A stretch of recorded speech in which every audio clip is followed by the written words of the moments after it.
Muito bom dia, muito boa tarde, muito boa noite, senhoras e senhores que estão nos acompanhando em mais uma edição das nossas quartas ambientais da UBA, União Brasileira da Advocacia Ambiental, quartas ambientais, videocast no canal do YouTube, podcast no Spotify. Eu sou o Alexandre Burman e estou aqui mais uma vez sempre com assuntos importantes, palpitantes do nosso direito ambiental brasileiro e sempre, como desde o início das nossas quartas ambientais, trazendo convidados especialistas na área, especialistas nos temas, para que esses temas que a gente vai tratar nas nossas quartas ambientais possam ser um pouquinho mais detalhados, um pouquinho mais especificados, obviamente sem extenuar nenhum tema durante esses nossos episódios. E hoje, aqui eu tenho a felicidade de contar com dois colegas e amigos queridos, o Marcelo Koch, procurador federal e professor da Faculdade Dom Helder, especialista em processo constitucional, mestre e doutor em Direito, pós-doutor em Direito Público, nosso convidado de hoje, e também a nossa querida e amiga Cristiane Jacu, secretária-geral da União Brasileira de Advocacia Ambiental, advogada e professora, é engenheira florestal também, mestre em Direito Ambiental e doutora em Planejamento Ambiental. A gente trouxe esses dois profissionais extremamente qualificados para falar de um assunto que é um assunto que está bastante na moda, podemos dizer assim, dentro do universo das discussões do direito, também lá no nosso grupo do WhatsApp da UBA, ele sempre, quando aparece, sempre rolam debates acalorados, cada um defendendo a sua opinião, né, considerando que a UBA é uma entidade que tem mais de 450 advogados e tem advogados de todos os setores que representam os mais diversos interesses e advogados do setor público, do setor privado, ou seja,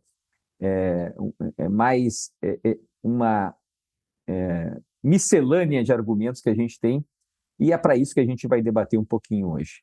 Sejam muito bem-vindos, Cris e Marcelo.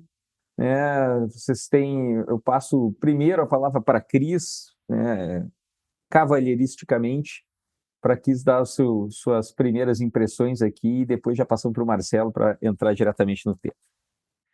Olá, bom dia, boa tarde, boa noite para quem está acompanhando aqui, né, o nosso podcast, videocast. Tema de hoje bem interessante, né, que eu acho que ficou muito claro assim nas nossas discussões recentes, ah, as divergências de posicionamento e super salutares e acho que particularmente, né, além da divergência de posicionamento, de ser uma discussão doutrinária ali, né, de natureza jurídica, enfim, do que antecede propriamente, né, a questão do embargo, acho que uma coisa bem interessante desse tema é a consequência prática, que como isso se desdobra na prática dentro do processo administrativo, que foi até um assunto que eu acabei conversando um pouquinho com o Alexandre, e acho que estou aqui também engraçado que vocês dois, né, tanto o Alexandre quanto o Marcelo, se posicionaram assim de forma muito contundente, cada um com o seu entendimento. E quando o Alexandre me perguntou o que eu achava, eu falei: olha, sinceramente, eu não sei. Eu não tenho opinião formada desse assunto ainda. E aí, logo depois eu respondi para ele, falei, mas desde que você me perguntou, eu não paro de pensar nesse assunto e eu continuo sem conseguir ter uma opinião formada sobre isso. Mas eu estou né, enfrentando aqui uma situação na prática que realmente eu acho que a resposta depende disso, que é como o processo vai ser conduzido a partir do momento, né, que você tem uma resolução em relação ao auto de infração, mas uma continuidade do embargo. Então, até esse aspecto processual, e particularmente acho muito salutar essa decisão, e tem pontos que eu concordo com um posicionamento ou pontos que eu concordo com outro, então acho que eu vou ficar aqui muito mais, né, de espectadora e de suscitando todas as minhas dúvidas aqui, né, aproveitando vocês dois. E aí, Marcelo, deixa eu, antes de te passar a palavra, fazer uma pequena introdução, né, sobre por que a gente está falando de embargo, né? Acho que o embargo é uma sanção, uma das sanções elencadas na Lei de Crimes Ambientais, sanção administrativa elencada na Lei de Crimes Ambientais e no Decreto 6514, Mas não é uma sanção nova, né? Está lá desde o 3179 de 99, está desde o 6514, desde o seu início, mas ele ganhou, digamos assim, uma importância bastante significativa mais recentemente, porque dentro da perspectiva da aplicação do embargo, e que gera uma restrição à propriedade, à atividade produtiva da indústria, do comércio, do produtor rural, especialmente, acabou gerando, com a sanção de embargo, um reflexo econômico,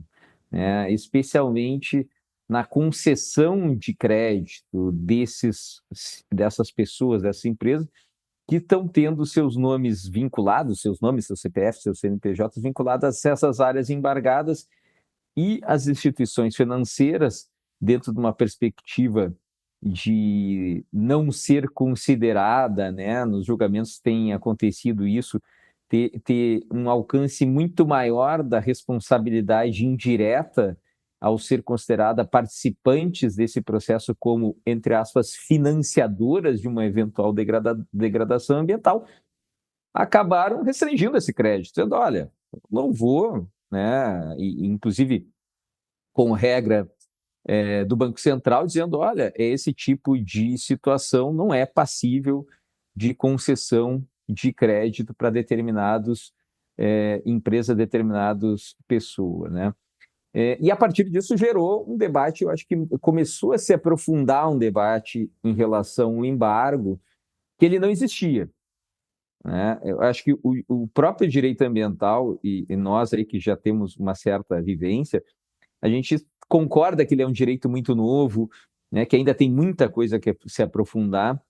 O processo administrativo ambiental, ainda que oriundo dos processos administrativos que decorram de princípios administrativos e constitucionais, ele tem ainda muita coisa que aprofundar, e a gente acabou debatendo muito, né, eu fico muito, entre aspas, preocupado dentro do processo sancionador com a sanção que era mais característica, que era a sanção pecuniária, a sanção multa, né? Porque era sempre uma aplicação de uma multa, que isso gerava a preocupação para o cidadão. E aí, né, de um determinado momento para cá, isso mais recentemente, a gente tem um embargo com uma sanção até muito mais gravosa que a multa, porque ela restringe esse direito, né, sem entrar no mérito de ter ou não ter infração e tudo mais, ela restringe, né? E aí a gente acabou, todos acabaram se preocupando mais com o embargo, né? A partir desses episódios mais recentes. E aí a gente entrou nesse posicionamento, que já era, que não tem nenhuma novidade, né? Que o embargo, ele busca, isso está previsto no 6514, ele busca cautelarmente evitar que o dano ambiental que eventualmente tenha sido realizado, ele não se perpetue, que permita a regeneração natural da área. E como ele é aplicado cautelarmente, lá no momento do julgamento desse auto de infração, ele deve ou não ser confirmado pela autoridade julgadora ambiental. E no momento que ele é confirmado, ele se transforma de uma sanção cautelar para uma sanção definitiva ambiental.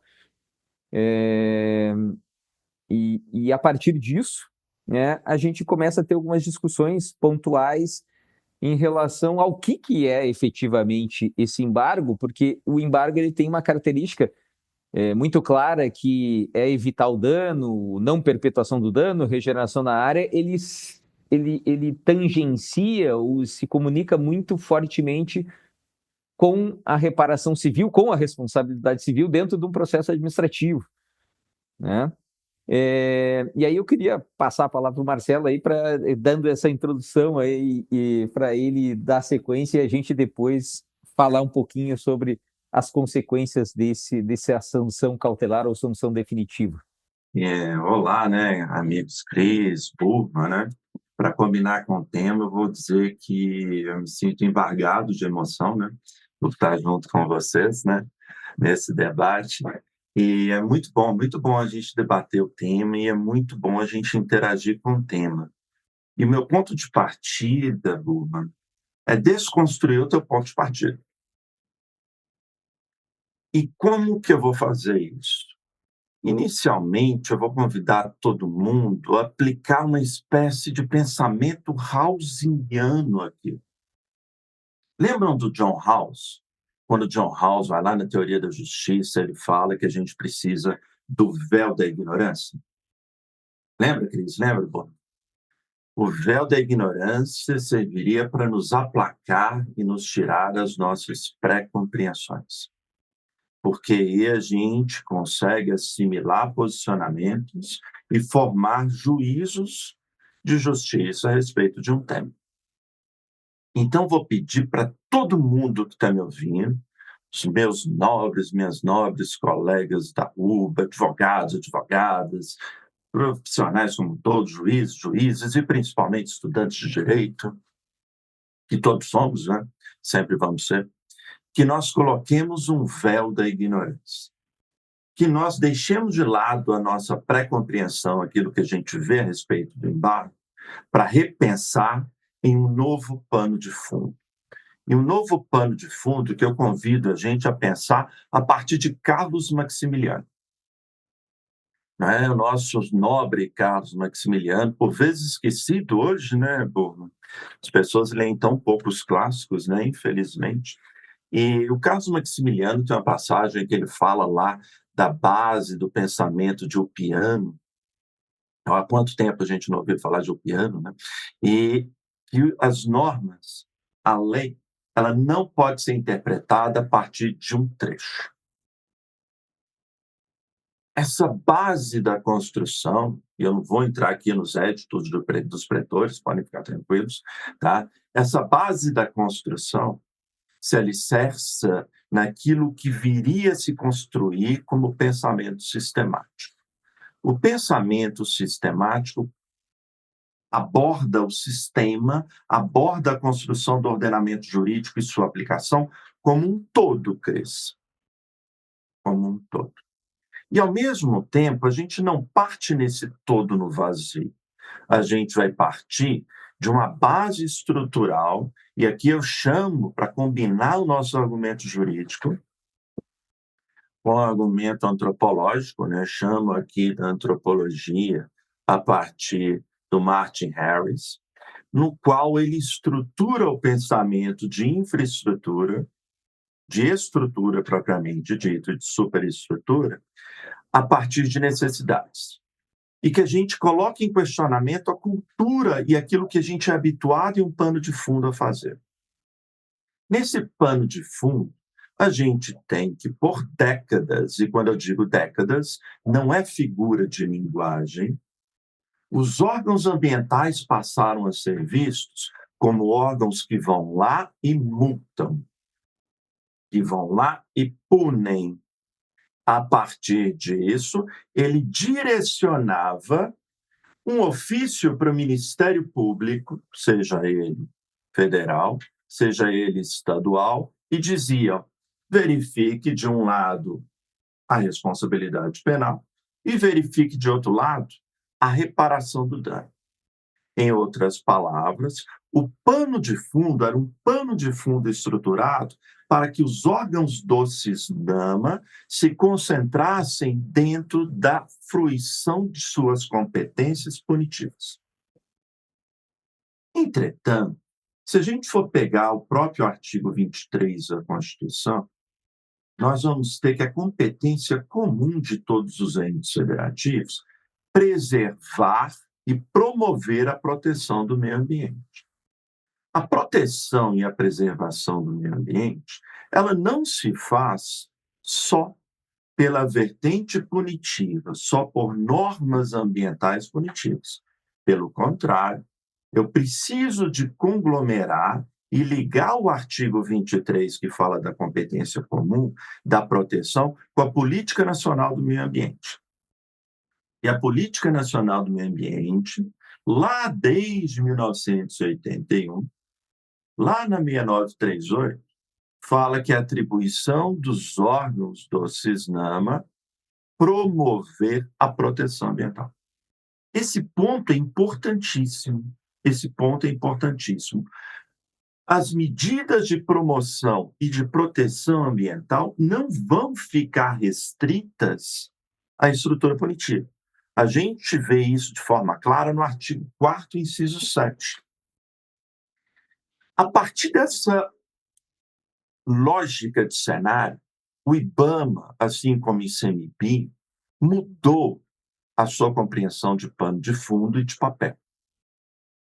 Ao invés de ter um papel puramente espectador, puramente encaminhador de ofícios, Cris, no qual o IBAMA direcionava ofício para o Ministério Público olhar a reparação, para o Ministério Público olhar a responsabilidade penal, para o Ministério Público pegar tudo aquilo que o IBAMA tinha feito e entrar com a ação civil pública, em um ambiente no qual nós devemos buscar administrativamente a resolução do problema, métodos alternativos de solução de conflito, na verdade, nós vamos ter que mudar essa perspectiva para que o próprio órgão ambiental assuma que ele tem sim a função sancionadora, mas a função dele também é inerente de recuperar e de promover a recuperação ambiental.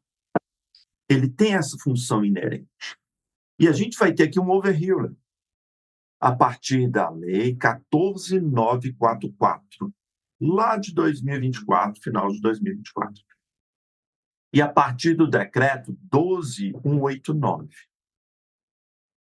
O que essas normas promoveram? Essas normas se aliaram a uma nova leitura de papel do IBAMA. Um papel no qual, Burma, o STJ, olha só, o STJ teve que ter posicionamento para dizer o IBAMA, através da Advocacia Geral da União, pode ajuizar a ação de reparação de dano. Lembra que vários juízes extinguiam as ações do IBAMA? O IBAMA ajuizava a ação civil pública para reparar o dano ambiental, vinha alguns juízes e diziam, não, isso é papel do Ministério Público. Isso não é papel seu, você atua na área administrativa. Isso hoje parece algo nonsense, mas durante muito tempo havia decisões, e a gente teve que reverter essas decisões para mudar o pano de fundo, para mudar a leitura, para mudar a interpretação sistemática e colocar um segundo critério.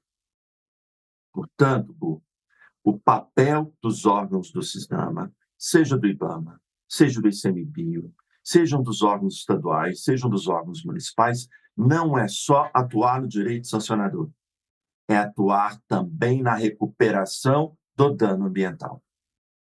Para cada reconhecimento que eu tenha disso, é menos um processo no judiciário. É um método alternativo de solução de conflito. Eu estou propiciando a efetividade na reparação ambiental, por vezes sem precisar de acionar o judiciário. Para que isso seja ratificado, a gente vai precisar de ler e de manusear medidas de efetivação da atribuição. Afinal de contas, se a gente pega lá desde a formação dos federalistas, né, americanos, se a gente lê lá Madison, a gente vai ver que existe todo um repertório de competências que vai trazer aquilo que se chama de teoria dos poderes implícitos. Se você dá a função para alguém, automaticamente as ferramentas para se poder chegar a esse objetivo estão ali embutidos.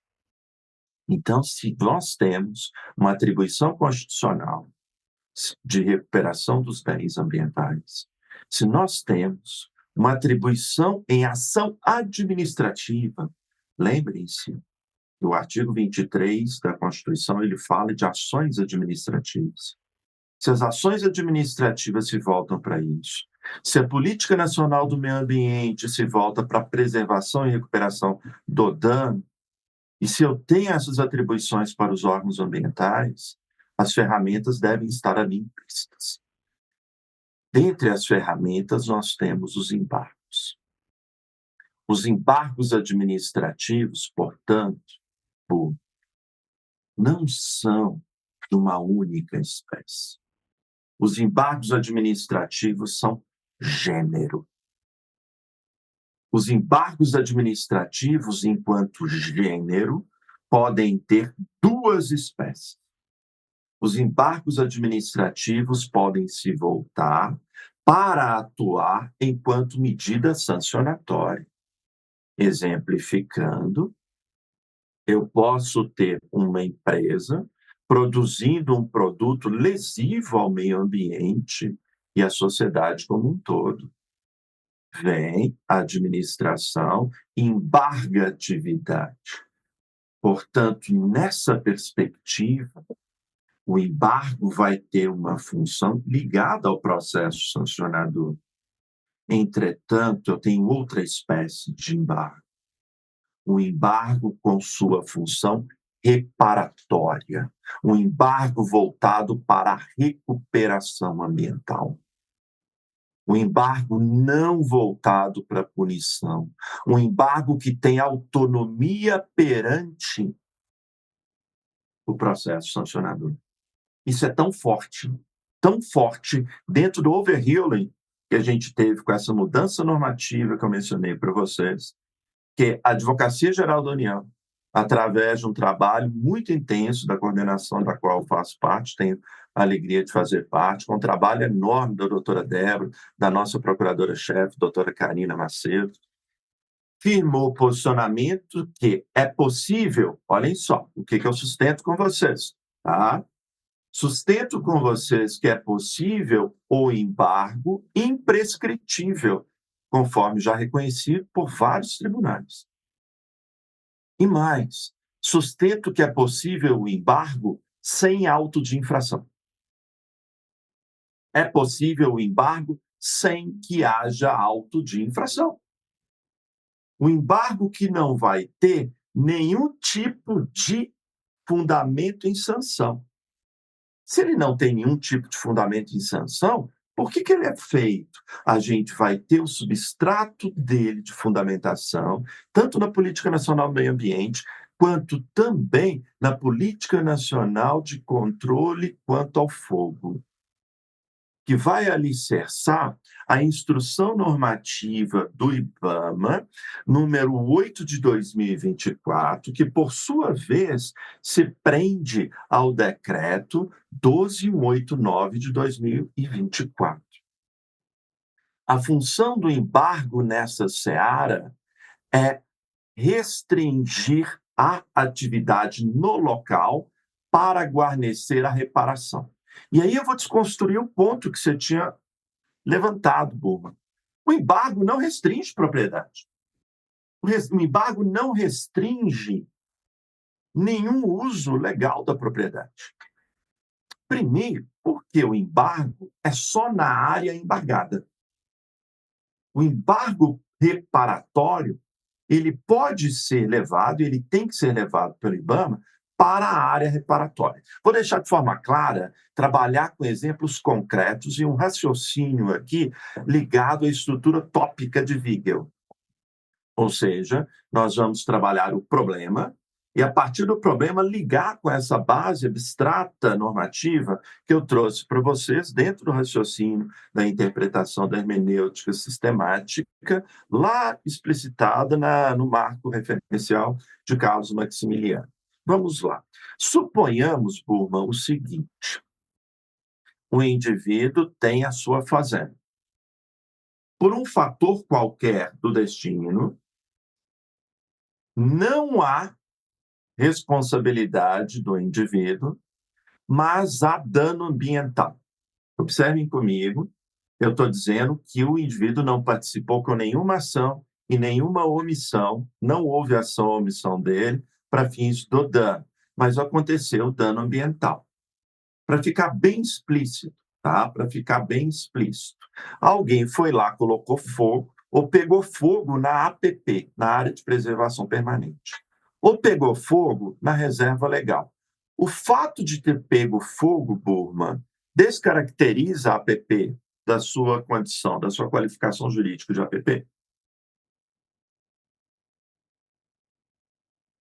Não descaracteriza, não é? Imagino que todo mundo tenha dito aí para mim, lá escutando o podcast ou vendo, não descaracteriza, não é? Então, Por que que isso não descaracteriza? Que a gente tem, inclusive, o artigo 51 do Código Florestal. E se a gente pega o artigo 51 do Código Florestal, olhem só, ele fala do embargo, mas ele não fala do embargo com fim normativo. Então, eu fiz toda uma construção hermenêutica, mas eu não vou abrir mão aqui da dogmática, porque a gente é jurista. Jurista não faz a lei, jurista interpreta a lei. E aí, olhem comigo, me permitam pegar aqui, que o artigo 51 do Código Florestal vem e nos diz: medida administrativa, que podem ser tomadas pelos órgãos ambientais, medida administrativa voltada para propiciar a regeneração do meio ambiente e dar viabilidade à recuperação da área degradada. Olhem só, vai vir a administração pública, inclusive por satélite, e vai embargar a área que foi queimada. A administração não embargou a fazenda. A administração não embargou a propriedade rural. Ela só embargou aquela área que foi queimada, que já era APP, que já era reserva legal, que não ia poder ser utilizada. Aquilo já não poderia. Ele utiliza as outras áreas dele, aquela não. Na hora que é embargado, vocês me dizem, mas e agora ele vai ter restrição de crédito? Não vai. Sabe por quê, Burma? Porque a instrução normativa, tanto de 23, quanto a 08 de 2024, dizem que o indivíduo só precisa de apresentar, isso ele faz online, o plano de cercamento da área, por exemplo.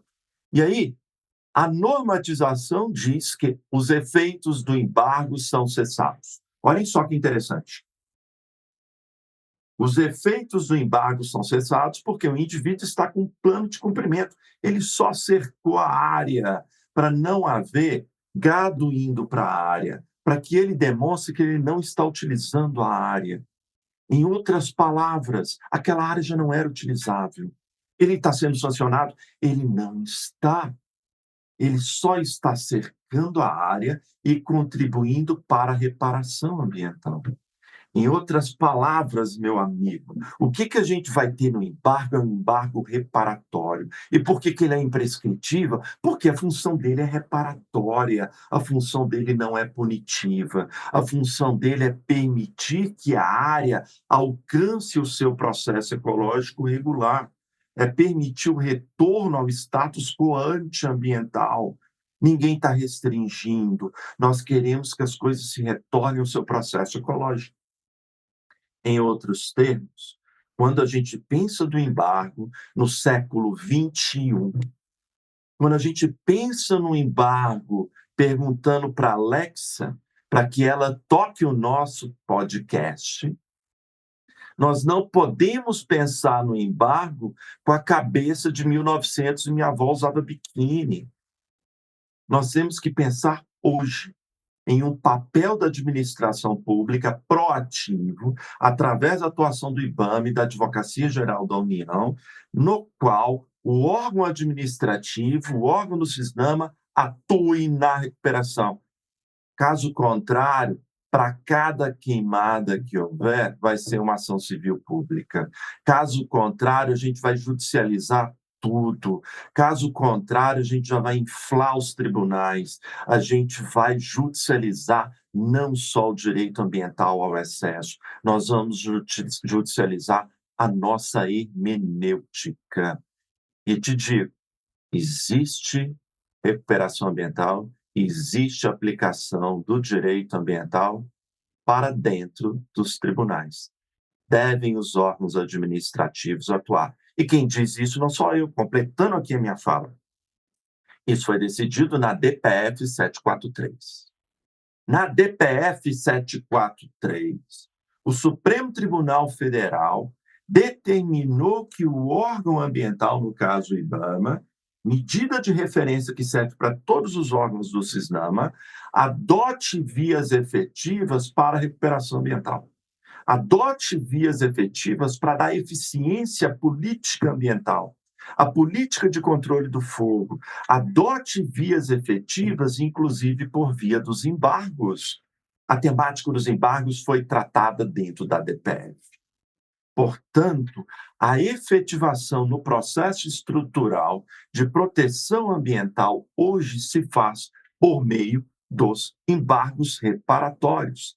E de encontro aos embargos reparatórios, portanto, ir contra a DPF 743 e decisão do Supremo. Ir contra fixação de overruling procedida na legislação. Ir contra a efetivação da proteção ambiental em uma competência comum em ações administrativas que são executadas a partir da Política Nacional do Meio Ambiente. É ir contra o processo hermenêutico de interpretação sistemática. Ou seja, é nos filiarmos a uma exegese lá do século XVIII, fixada e sustentada pelos franceses, que nem se usa mais hoje em qualquer lugar do mundo. Gostaria de ouvir vocês para a gente trocar ideia. O Marcelo é muito bom, é excelente, cara, muito inteligente, né, estudioso. E eu acho que até as decisões, eu acho que, assim, desde o meu primeiro livro que eu escrevi sobre processo administrativo, Marcelo, lá em 2013, eu sempre defendi que o órgão ambiental, sim, tinha a necessidade de buscar a reparação do dano ambiental, por conta de que ele é um dos legitimados na Lei da Ação Civil Pública, União, Estado e Município, né, assim como o Ministério Público, a buscar a reparação de eventual dano, né? As decisões que eram contrárias a esse tipo de manifestação do poder público eram totalmente equivocadas. Obviamente, porque sim, eles poderiam buscar. Obviamente que para o órgão ambiental era muito mais confortável, né, passar essa responsabilidade para o Ministério Público, que se apropriou da ação civil pública, né, de uma maneira, digamos assim, como se ele fosse o único legitimado, e os órgãos ambientais, União, Estados e municípios, né, como pessoas jurídicas, param ficando em um segundo plano, e era muito mais confortável. Eu vou resolver o problema da multa, da sanção, e eu deixo o Ministério Público para resolver as demais responsabilidades. Esse é um ponto mais de conforto, né, de não querer ter uma outra atribuição. Por isso que eu acho que nesse ponto, para mim, nunca faltou nunca houve, digamos assim, essa falta de base legal para que o órgão ambiental pudesse buscar responsabilidade civil. Quanto a isso, estamos plenamente de acordo. A minha, digamos assim, irresignação, e entendo perfeitamente esse teu entendimento, mas me parece que isso é uma interpretação extensiva do que está se estabelecendo tanto na lei como nas decisões judiciais. Tá? Como tu mesmo falaste, se o embargo, e a própria instrução normativa 19/2023 do IBAMA, ela remete o embargo para um processo originário, né? Quando ela faz um detalhamento, diz, olha, o embargo, e como a gente conhece o embargo como sanção, e como sanção cautelar, e como sanção definitiva, e que tem um fim reparatório, né? Em última análise, ele obviamente busca esse fim reparatório. Eu ainda não consegui ver uma base legal para que ele se sustente isoladamente. Eu posso admitir, dentro de uma interpretação extensiva como essa que estamos fazendo, e como há muito tempo decisões judiciais já disseram nesse sentido, e concordo contigo, que o embargo tem a sua autonomia, porque ele busca reparar, né, evitar que o dano se perpetue ou que esse dano ele possa ter uma regeneração da área e assim por diante. Mas o artigo 51 do Código Florestal. Mas o 51 ele fala de medidas administrativas. Eu não posso crer, né, Marcelo, que lá em 2012, quando os legisladores do Código Florestal fizeram essa previsão do artigo 51, e se tu fizer outra relação por um outro caminho dessa interpretação sistemática, que todo o Código Florestal, inclusive a própria base legal da suposta anistia que foi estipulada para sanções, ela é vinculada à edição do Decreto 6514, né, da data de edição do 6514. A partir da edição do Decreto 6514, as sanções, o que ocorreu anteriormente pode ser desconsiderado como sanção, e depois, né, as áreas consolidadas e tudo mais. Então, eu acredito que eu acho que a vinculação ela é do embargo como medida administrativa. O Decreto 6514 vai nessa linha, né, lá no artigo 17, vai lá no artigo 101, de uma medida administrativa cautelar e depois como medida administrativa como sanção definitiva. Até acho que realmente falta muita coisa ainda para ser definida, seja como medida administrativa, e acho que falta mais para ser uma medida autônoma, né? Como uma medida reparatória. Não negando em hipótese alguma, como disse no início, não negando em hipótese alguma a obrigação e o poder que o Estado tem de buscar a reparação ambiental. Só que eu vejo que me parece que essa vinculação absoluta do embargo, que existe uma vinculação, não absoluta, mas uma vinculação a um processo originário que gerou o auto de infração.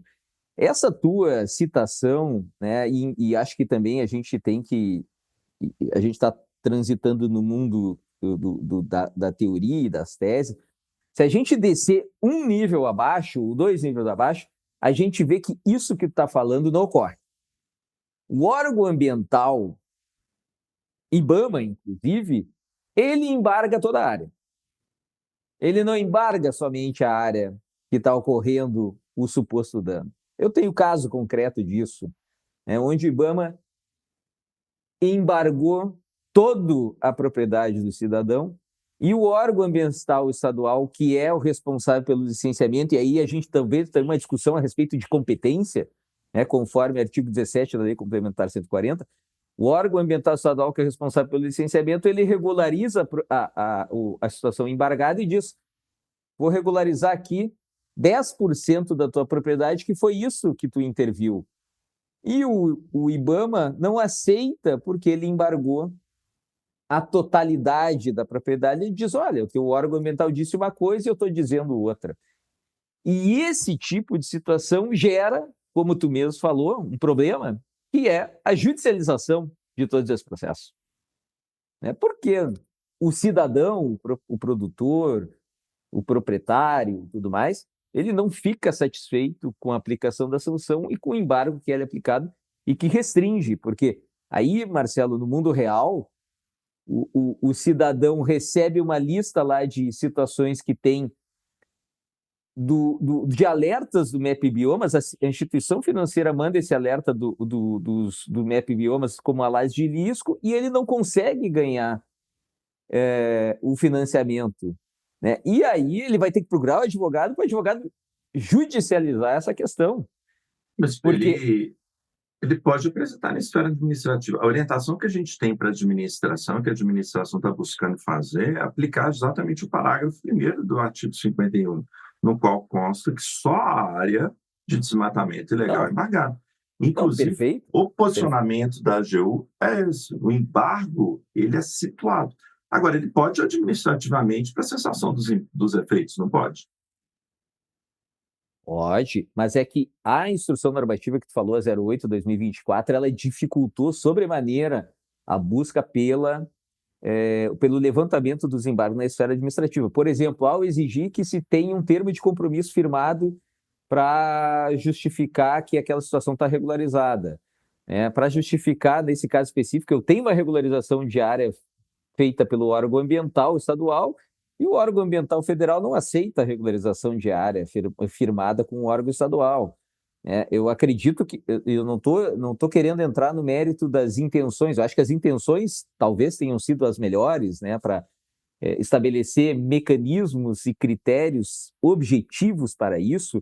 A questão é, e eu sempre falo isso, com meus alunos nos cursos de processo, Uma coisa é o que a gente vê na legislação, uma coisa que a gente vê no mundo ideal e outra coisa que a gente vê no dia a dia, né? No mundo que é o que a gente sofre, né? O mundo ideal e o mundo real, que é o que a gente sofre na advocacia, que é o que a Cris levantou a mão ali, porque está louca para comentar um caso desse especificamente, porque não adianta, a gente sabe, Marcelo, que muitas das orientações técnicas e orientações da gestão, no nível mais baixo, não baixo para dizer hierarquicamente, mas o nível mais na ponta, né, às vezes acabam não chegando essa orientação e essa orientação é distorcida.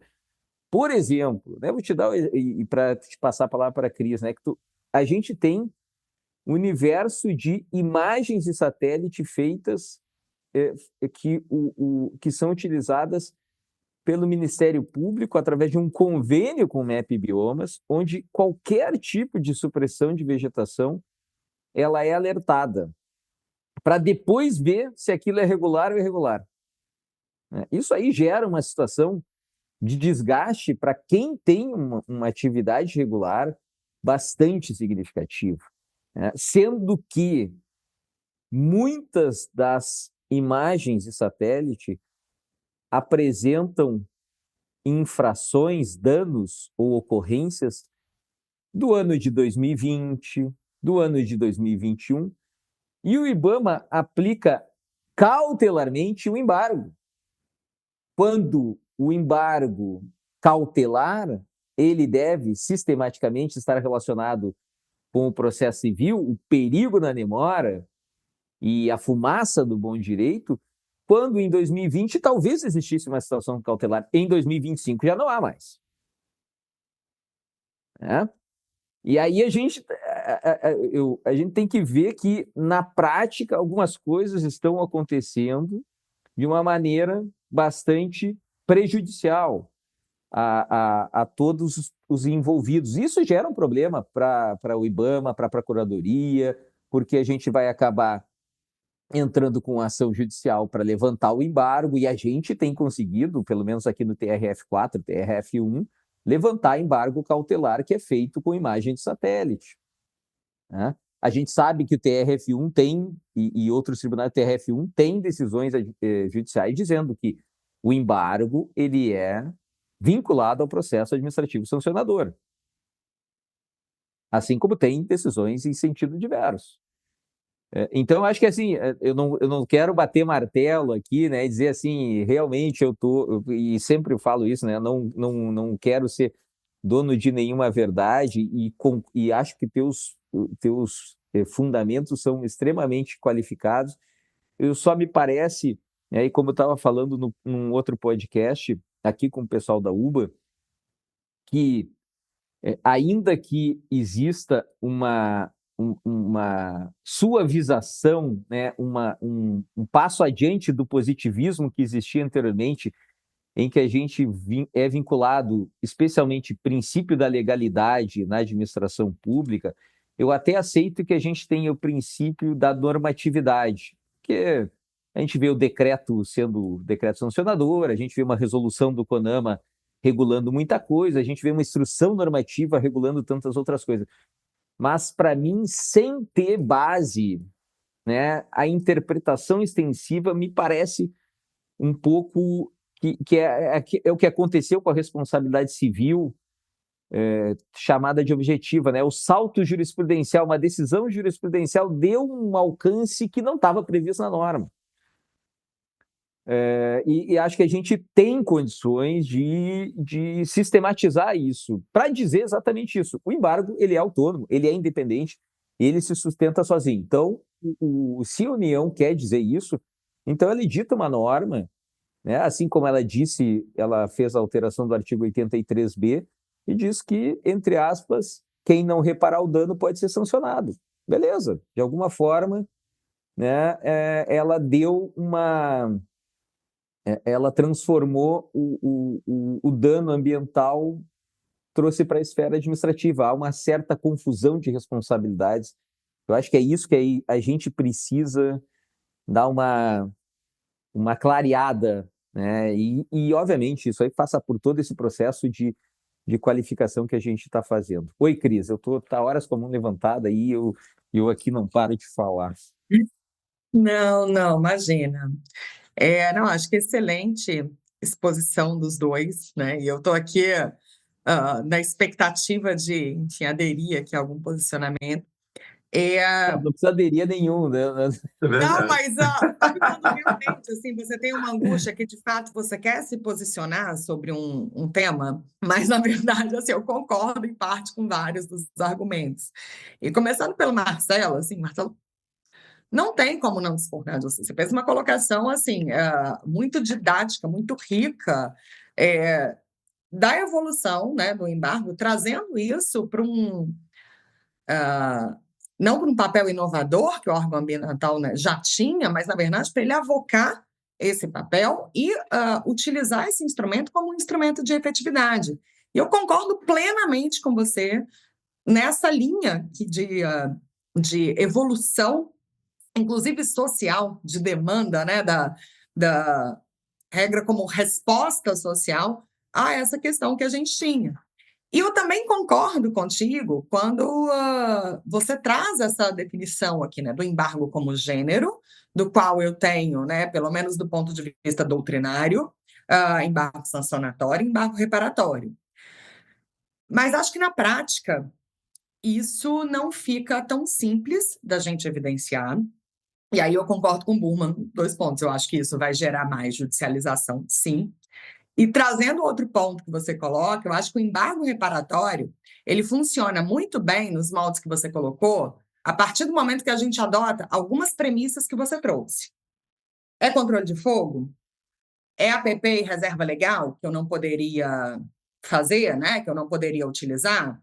E aí, se eu partir do pressuposto que essas premissas, né, elas são ali verdades em todos os casos concretos, talvez sim possa ser endereçado. Mas quando você já coloca, né, do embargo imprescritível, e eu não estou adotando, né, essas premissas, ou mesmo numa área de controle de fogo, talvez para APP e reserva legal não, mas para uma área de controle de fogo.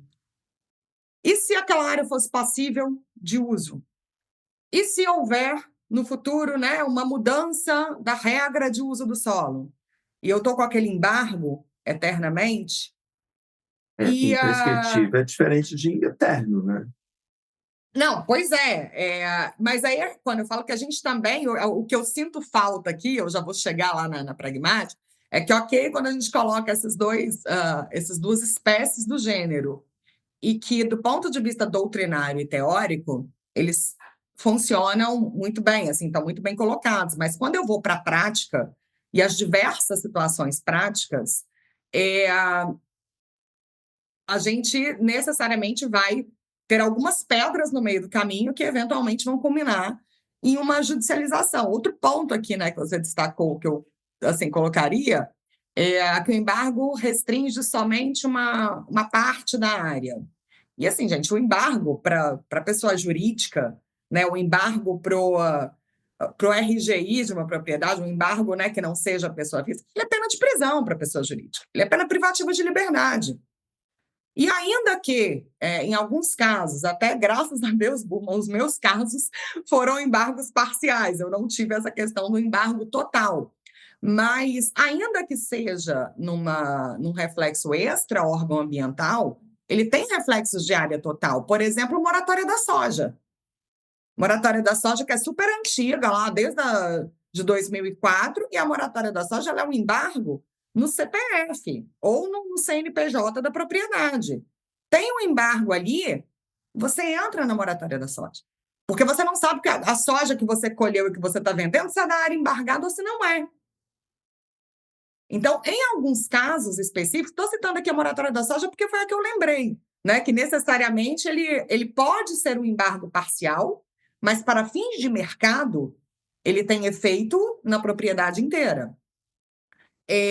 E aí, indo para meu último ponto aqui, né, que eu queria colocar, assim, para a gente refletir em termos práticos, ainda que a gente esteja falando do embargo sancionatório, dentro do processo administrativo, que, enfim, você precisa, né, ali de uma reparação ou de uma regularização da situação para poder se desvincular, para poder ter uma cessação daquele efeito, daquela sanção. Outra coisa que eu chamo a atenção também é o timing dos órgãos ambientais, que é enfim, uma demanda antiga aqui, né, que a gente coloca. Uma coisa é o timing, isso a gente já vê nas próprias apreciações de recurso de multa, nos quantitativos de prescrição, de processos que prescrevem com prescrição intercorrente, que não tem essa apreciação, mas eu volto a falar, eu estou com embargo, que me equipara aqui a uma sanção privativa de liberdade para uma pessoa jurídica, para um desenvolvimento, né, de uma atividade econômica, e quando eu pleiteio essa regularização perante o órgão ambiental, e aí tem casos e casos, tem casos que não são regularizáveis, mas tem casos que são simples de regularizar, não vou nem no caso concreto aqui que a gente estava conversando, e eu fico na dependência de um timing do órgão ambiental, que eu acho que vocês também já tiveram casos, a gente já teve casos aqui de fazer uma solicitação de, olha, eu mudei o projeto, quero uma autorização para isso daqui, e simplesmente durante 3 anos o órgão ambiental não aprecia o meu pedido de autorização para fazer aquilo, aí de repente eu faço, ele me embarga, ok, mas o que eu embargo eu fiz sem autorização, pela norma seria regularizável, eu sou passível de regularização, inclusive ele já era objeto do meu pedido anterior, de fato eu estou errada que eu não esperei a autorização, mas e a minha regularização agora? Eu vou ficar mais 3 anos para você apreciar? E aí a gente não tem esse timing de resposta do órgão ambiental e, eventualmente, eu vou judicializar de novo. Então, assim, ao fim e ao cabo, eu só queria suscitar questões aqui, né, que na prática talvez sejam pontos que desconstituam premissas que são propriamente adotadas como verdadeiras para funcionar, sem, na verdade, desconstituir a linha de raciocínio, mas que eu acho que a gente também precisa ter em mente, precisa ser enfrentado. E aí, ao fim e ao cabo, aqui eu concordo, volto para a minha primeira frase, concordo contigo que a gente evolui para um embargo, né, reparatório, em paralelo aí ao embargo sancionatório. Mas, em relação aos dois, até mesmo o próprio embargo sancionatório, o efeito que ele teve nos últimos anos, né, de, como o Burman colocou muito bem, o órgão ambiental só se concentrava na multa, e passa, né, a sanção de embargo com mais ênfase de alguns anos para cá, mas eu acho que até o próprio procedimento do embargo sancionatório, ele também precisa ser aprimorado dentro do órgão ambiental, porque, afinal de contas, eu estou dando um salto em relação ao meu mecanismo sancionatório, né? Em relação ao tipo de sanção que está sendo aplicada. E aí a minha provocação fica um pouco nesse sentido da reflexão, assim, de precisamos aprimorar os dois, ainda que seja, enquanto a gente não aprimora, né, quais são, de fato, os efeitos práticos que existem e, eventualmente, o tiro pela culatra, que, assim, isso vai voltar para uma judicialização. Eu fiquei muito feliz somada a toda a força do argumento de vocês, mas fiquei muito feliz com os contra-argumentos. Porque os contra-argumentos são argumentos de dimensão operacional. A partir do momento que vocês repetiram tantas vezes aplicação prática, a gente pega lá na lógica de governança multinível e a aplicação prática diz respeito à operacionalidade. É como aquela vez que, pelo menos eu já escutei isso várias vezes, pelo menos filho fala com a gente, né? Na hora que a gente não está conseguindo fazer alguma coisa nesses apps super modernos, eles falam com a gente, olha, o problema não é no app nem no computador, não é no sistema, o problema está entre a cadeira e o teclado, não é? Então, quando vocês levantam argumentos de prática, aquilo que acontece na prática, eles dizem respeito a esses problemas a uma dimensão operacional. A dimensão operacional ela vai para além da jurídica, porque ela reconhece a estruturação jurídica, só que ela diz operacionalmente a atribuição de execução tem que ser corrigida para a plena forma de cumprimento das dimensões legais, sem problema nenhum com isso. Ou seja, para os órgãos ambientais atuarem no embargo reparatório, eles vão ter que atuar com a imagem de barco reparatório e com uma responsabilidade de resposta rápida. Assim como o empreendedor tem que apresentar o pedido de cessação com as medidas que ele vai fazer, tem que ter uma resposta rápida. Concordo contigo, Cris. Só que aí a questão é operacional. A questão operacional. A questão operacional, ela não deslegitima a hermenêutica construtiva, porque a hermenêutica vai no todo. E na hora que a gente pega, Burma, pensando no que queria o legislador, a gente está indo contra a interpretação sistemática. A interpretação sistemática ela é justamente desvincular a norma do legislador da época e trazer a norma para uma aplicação do todo do sistema, tendo em vista a conformação atual. Em outros termos, temos que otimizar e melhorar as nossas atuações operacionais? Sim, temos. Só que a lógica da eficácia, e aqui a gente pega lá em Ehring, tá? A norma que tem que vir para a eficácia, e não transformar a nossa vivência em uma espécie de constituição ou de normatização puramente semântica, né? Tá? Lembram lá do Levenstein? Tá? É o Levenstein, não é? Agora fiquei em dúvida. Tá? Que dizia a constituição semântica. Lembra? Constituição semântica é aquela que aplica e muda a norma pela conjuntura prática. E não. A gente tem que operacionalizar de acordo com a previsão normativa e de acordo com os fins aos quais ela visa atingir. A eficácia tem que vir da norma para a sociedade. Claro que em diálogo, né? Eu acabei de falar com vocês da antropologia para dar fundamentação, mas nós não podemos guiar hermenêutica a partir daquilo que ocorre na prática. A prática tem que ser revista para se adequar operacionalmente aos padrões hermenêuticos. Não tem problema nenhum em relação a isso. Mas eu acho, ô Marcelo, eu acho que até a gente acabou falando por um aspecto, eu pelo menos, né, a Cris também, falando do aspecto prático, até para exemplificar, né, e mostrar algumas coisas que acontecem e que acontecem tanto no embargo sanção cautelar e tudo mais, né, que é uma situação que a gente não diverge, podemos dizer assim, né, que é um problema que acontece em todos os processos, mas eu gostaria de ratificar o posicionamento de que sim, né, e aí até tu citou esse entendimento de que, ao meu ver, há uma interpretação da norma, uma tentativa de interpretação da norma do embargo para alcançar esse aspecto reparatório e autônomo que originalmente ele não tem, certo? Que não tem e que para isso há uma carência de termos base legal para isso, porque me parece que é uma interpretação extensiva da norma que gera uma espécie, ainda que reparatória, ela está vinculada, e se a gente pensar que ela é reparatória, ela está vinculada à responsabilidade civil e ela está fora do universo, né, da responsabilidade administrativa. A gente tem que vê-la de forma individualizada.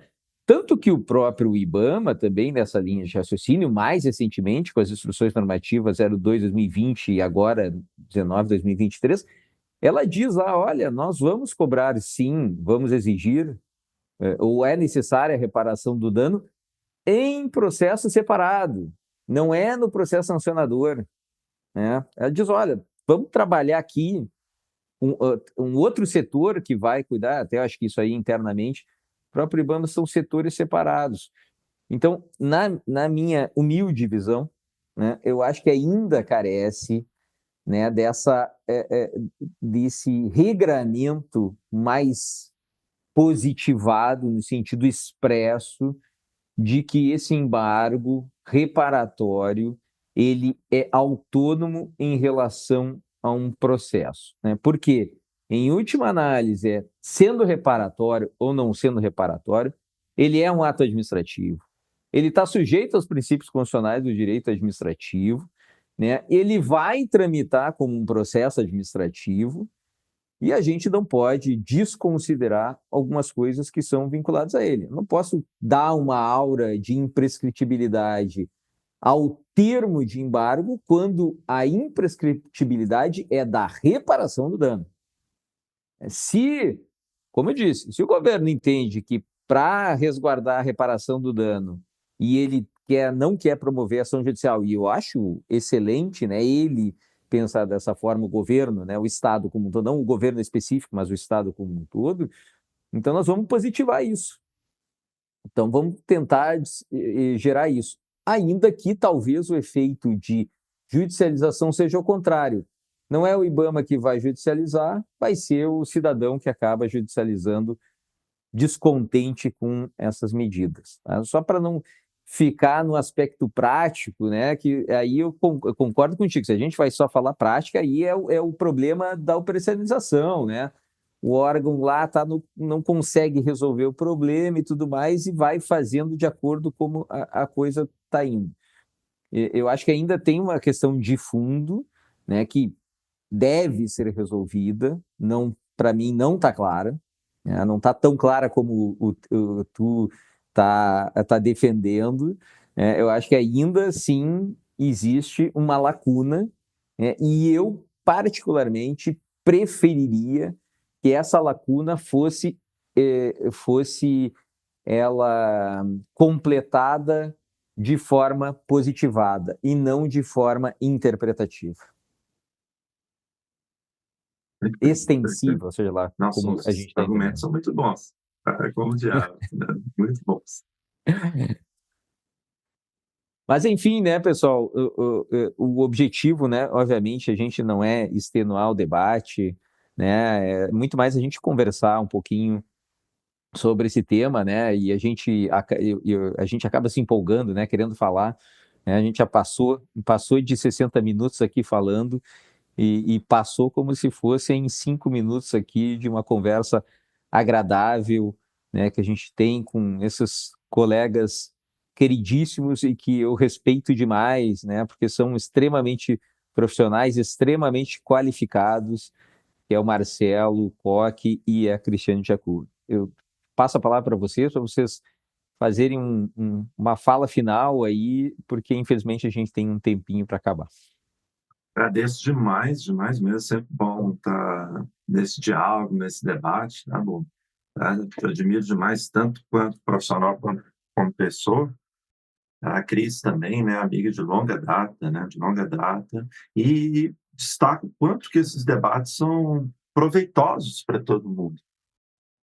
Tanto para a gente refletir fora do processo, fora da ação, quanto refletir na academia como um todo, isso é sempre muito, muito proveitoso. E é um trabalho que a UBA faz, não só para os seus integrantes, né, mas para a sociedade como um todo. E dentro dessa dimensão, até coloco um outro tema que a gente pode pensar para frente, que a Advocacia Geral da União, junto com a IBAMA, definiu o referencial para a cobrança do dano moral coletivo ambiental. É um tema também que gera uma polêmica e gera um debate bem intenso. Não, excelente, Koch, Burman. Eu acho que vocês colocaram muito bem o espaço e a ideia aqui é a gente trazer a reflexão, é a gente jogar luz nos institutos e nos desdobramentos dos institutos e da forma como, né, vem sendo conduzido tanto de posicionamentos construtivos, doutrinários, entendimentos, ou mesmo até, né, em razão de novas normativas, que seja o consequencialismo, né, o efeito prático da norma, o consequencialismo de decisões judiciais. Acho que no direito ambiental